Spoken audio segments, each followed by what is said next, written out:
This is News in No Time. Ed Gordon. On today's roundtable, the Senate votes no on raising the minimum wage, and the NBA's dress code sparks controversy among its players.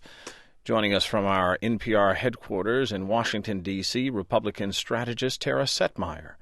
And joining us from the Big Apple today, Walter Fields, CEO and publisher of the NorthstarNetwork.com, and George Curry, editor-in-chief of the National Newspaper Publishers Association News Service, joins us from Maryland. All right, folks, we talked about this last week, and as to whether or not this was, in fact, a good idea. It was one of the segments during our A segment, and that is, in fact, the raising of the minimum wage.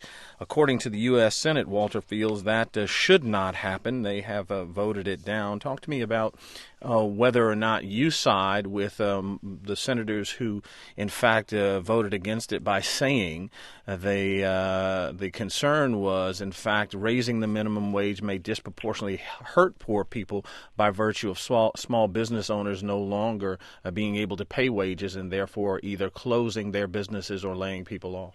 You know, that's always been the myth and the argument that's been used against raising the minimum wage, and I absolutely don't buy it.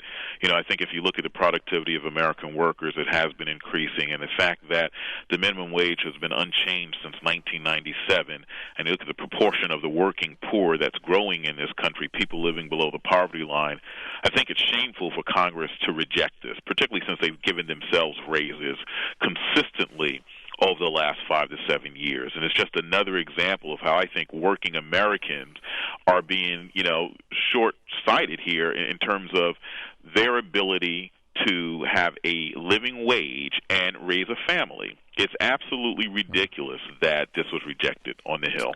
Tara Setmeyer, let me ask you this as relates to just timing. Either side of the aisle, when you talk about America looking at the role of poverty since Katrina, some will say this was not politically astute. From a PR perspective, that may be the case, but from a public policy perspective, we need to be clear here about who actually is benefiting from a minimum wage. Only 20% of people who earn minimum wage actually support families. And according to the Bureau of Labor Statistics, over 60% of those making minimum wage are under the age of 25 and are usually teenagers working part-time jobs. What we need to understand is that productivity in this country is hurt when the government forces businesses, small businesses, to increase a minimum wage that isn't consistent with their productivity. What it does is it prices out the lower skilled workers. If a business is forced to raise their minimum wage to $7.25, which is ultimately what Senator Kennedy wanted to do, but they're getting workers that only produce $4 worth of work, that is an economic loss for those businesses, and it's considered a tax on them. Senator Kennedy wanted $6.25. $7.25 over 26 months, and they moderated it. But regardless, when it's still imposing, it's a tax. And what statistics have also shown, the Small Business Administration showed that whenever the slower wage growth among lower workers takes place when a minimum wage is increased. So there is a correlation between a diminishing in wage growth opportunities when the minimum wage is imposed by the government. George, isn't this part of the problem, what we heard, quite frankly, from Walter and Tara, the idea that all of these numbers you can play with and play with and play with till the cows come home, but the 20% that Tara talked about, the idea of these families with children, let alone just single people, are withering on the vine? And the fact is that these, you can hear the regular poppycock stuff you just heard. The fact is that the senators can have the nerve to increase their salary 7 times, worth $28,000. I mean, but at the same time, not increase the minimum wage. I think is absolutely horrendous because what we're talking about is just livable wages, and this is just another example of a double standard that Congress has. All right, Walter, this does not kill the idea of the minimum wage being raised, but it makes it much harder, obviously, again, with the timing. Do you believe that we're going to see Washington revisit this and move it up? We note we should note that many states, in fact, have a higher minimum wage requirement than does the federal government. Well, I would hope we would see Congress revisit this, and I think even some of the information that Tara provided, is misleading. I mean, even when you look at teenagers, many teenagers are helping to support their families. So the notion that it's not important because it's teenagers you're talking about is absolutely ridiculous. I think once again we come to this point of who does our government side with? Do they side with the millions of Americans who are trying to raise families as the cost of living increases, or do we side with the business community whose only interest is in making more money? And I think that's the bottom line here. And once again, this Congress, this administration has shown whose side that they're on. Well, I think that it's unfair for you to characterize the statistics that I'm giving you as misleading. I'm letting you know what the federal government, the Bureau of Labor Statistics, the Small Business Administration, I'm not pulling these numbers out of the air. You're not, but you can even pull numbers from the Small Business Administration, but it's a Small Business Administration under this presidential administration. And there's been a whole lot of junk science coming out of Washington, D.C., out of this administration. All right, well, let's do this. Let me do this. And Tara, pick up your point. I do want you to be able to address what Walter said, but let's all agree. We can say whatever we really want to on either side with numbers. So go ahead and pick. Sure, but the point here, though, is that what we're discussing is the concept of whether it is good economic policy for a small business to be forced to raise wages, whether it's economically viable for them or not. Even though 75% of all jobs are created by small businesses, which have employees less than 100, they're the most financially unstable. And what this does, when the government forces them to raise the minimum wage, it creates a burden on the business. The Employee Policies Institute, which is not a government agency, they did a study, and what they found is that the annual wage growth is 6 times higher for those who are not forced to be on the minimum wage. See, it's a concept of people who are, when you come into minimum wage jobs, no one is expecting that person to raise a family and be stuck in that position. The likelihood of being out of a minimum wage type job increases exponentially within a year. 90% of people who start off making minimum wage do not continue to make minimum wage after a year. And how do you explain poverty in this country and the rates of people living below the poverty line? That's an education issue and lack of skills. It's not the minimum wage. Absolutely ludicrous. And the fact of the matter is the only thing that matters is not this notion of whether or not small businesses are being taxed. It's whether or not people can afford to live. We've got a country where people can't even afford. They're making choices between paying the light bill or putting food on the table. And to sit up here and cite statistics, particularly from government agencies that are controlled by an administration that has been openly hostile towards the working poor, I think is shameful. So, we can quote all the numbers that we want, but the bottom line is how are people expected to live in this country under these conditions? George. All right, Ed, may I get into this? First of all, we've heard these scare tactics before. Every time we've raised the minimum wage since way back in Roosevelt when the first one was a nickel, I believe, people have said, you're going to lose jobs. It simply has not happened. And to prove that this is not an education issue, if you compare blacks and white at every level, whether it's dropouts, high school, or graduate school, whites are paid more money there. So the issue is not education. We shouldn't confuse the issue. This is the same old dogma that people really do make a choice in terms of whether you side with the workers or you side with the business community. All right, let me do this. I've got to take us to another subject, then that is, and it speaks, quite frankly, parallels this, and that is what we're seeing on the Gulf Coast in terms of the cleanup of that area and that region. We are seeing many illegal immigrants being used by contractors, being promised food, housing, and payment for their work. What we are finding is more and more of these workers are not, in fact, being paid by the contractors. They are housed sometimes in warehouses or buildings. They are being given food, and they are awaiting payment, yet these contractors are, in fact, using this as a means of, to a great degree, free labor. There have been some investigations into all of this, and this is part and parcel. Many people were concerned about this by the suspension of the Davis-Bacon Act, George Curry. Well, I think that this is a vulnerable population. People started heading across the border when they heard about there was work. and they came here and they have families to take care of. And sometimes these companies are paying them. Sometimes they're not because they know that they're vulnerable. They're here illegally, and they're exploiting them. All right, and I should note for those that don't know or aren't familiar with it, the Davis-Bacon Act is an act, a federal act, that prohibits federally financed contractors from paying wages less than what the local average is. Tara? We have a problem with illegal immigration across the board in this country, and I think it's unfortunate that this group is exploited.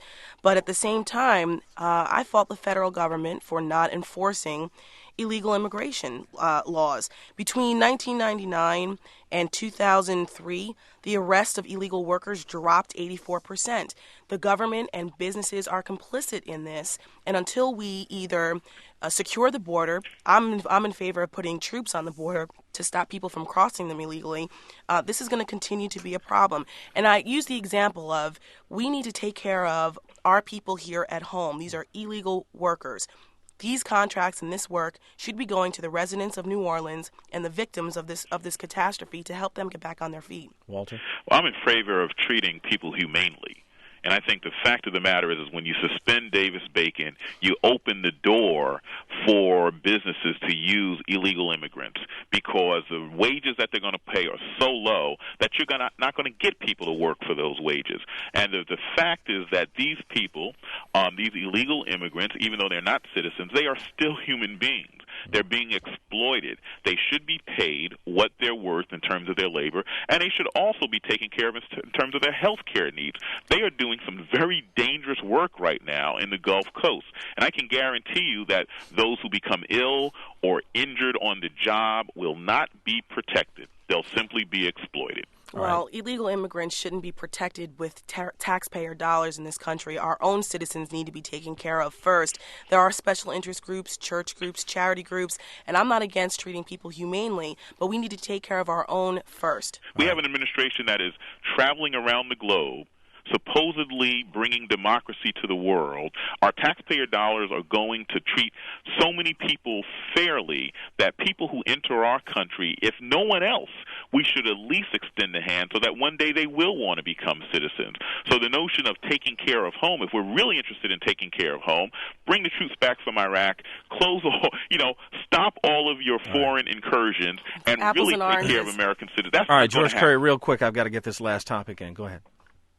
But basically, I agree that the people in New Orleans should get first preference over anybody, whether in this country or not. But that's not happening, and nor the companies. Small businesses, minority-owned businesses should get a shot at this instead of these no-bid contracts. But that's simply not happening, and your president already likes this program by having exploitation of people coming across the border. All right, George, let me get you to pick up on the last subject quickly for me, if you will, and that is this week we heard the NBA suggest that they are now going to institute a dress code for NBA players. It will go into effect the start of this season. They will require these players to wear what they call business casual attire when involved in team or league business. That includes traveling on the road. They can no longer wear visible chains, pendants, medallions over their clothes. They can't wear what they're calling, quote, hip-hop gear. Many of the players are upset, suggesting that this is, in their minds, to a great degree racist. You know, what hurt our anti-racism movement is that when people claim it's racism when it's not. This is anti-thuggery, and I think it's a good idea. If you're talking about team functions, that you should be dressed appropriately. I have no problems with it whatsoever. In fact, I applaud it.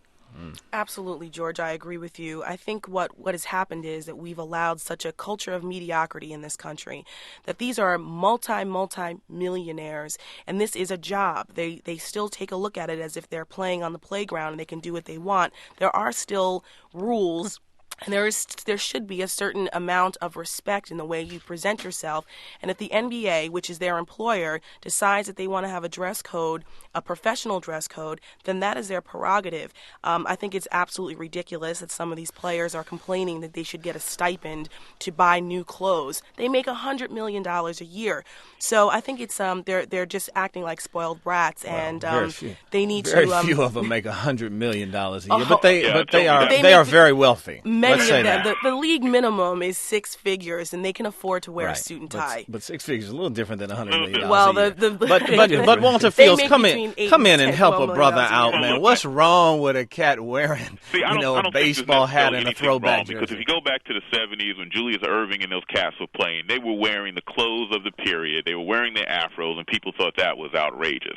I think that they want it both ways, because if the NBA is going to take this measure, then they also need to start playing the thug music in their arenas. They also need to start promoting these players in the same way that they're promoted in rap videos. And if they're going to really impose standards, they should also be talking to players who have, $160 shoes like Michael Jordan had that kids are killing each other over. I mean, so it's sort of like, yeah, you do the dress code because you want to impose this moral standard. Well, really impose a moral standard and talk to these players about their ethical behavior across the board. I think what's happened here is that the NBA is looking in those arenas. They're looking at who's filling those seats, and there's some discomfort with the fact that the seats, because you can only afford to go to an NBA game these days if you're making some money. The seats are being filled mainly by whites, and these players are mostly black, and they're mostly young. And also the NBA, if you're going to do this, stop recruiting 18-year-olds into your league. Hey, Well, George, have. What you get. George Curry, some of these players have shot back to say it isn't the business suit that's the problem, and they talk about, and rightfully so to some degree, Enron and Martha Stewart's wardrobe, and here are people who have broken the law and are looked at in a particular way and given a break, quite frankly, after the fact. What's the difference here? Well, it's a big difference. I mean, we're simply talking about appropriate dress when you're regarding team matters. You're not talking about what you do afterwards. You can wear a chain on your ankle if you leave there. But the fact George, is in terms of team function, is it appropriate that you have to wear a suit from the auditorium to the you don't bus? have to Wait wear a minute. Business attire, which is casual business attire, means a sport coat, from the arena to the bus to the hotel. That's what they're requiring now.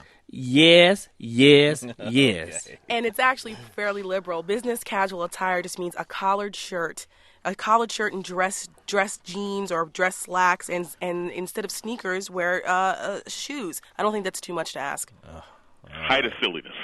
Yeah, I'm with you on this one, Height of Walter, and, silliness. and I love my suits, but look, I'm gonna turn We my know hat that backwards just as soon as I leave NPR. Do it when you get on the I tell you bus. what. I've never seen you on TV like that yet. That's right. Yeah, but you will. Hey, you will see me in the street like that. Tara Setmeyer, Walter Fields, and George Curry. Thank you very much. Thank you. And just a Thank note you. to the listeners: you can hear the roundtable anytime you'd like. Simply visit our website at npr.org and click on to NPR Podcast to learn how the roundtable can be delivered to your computer or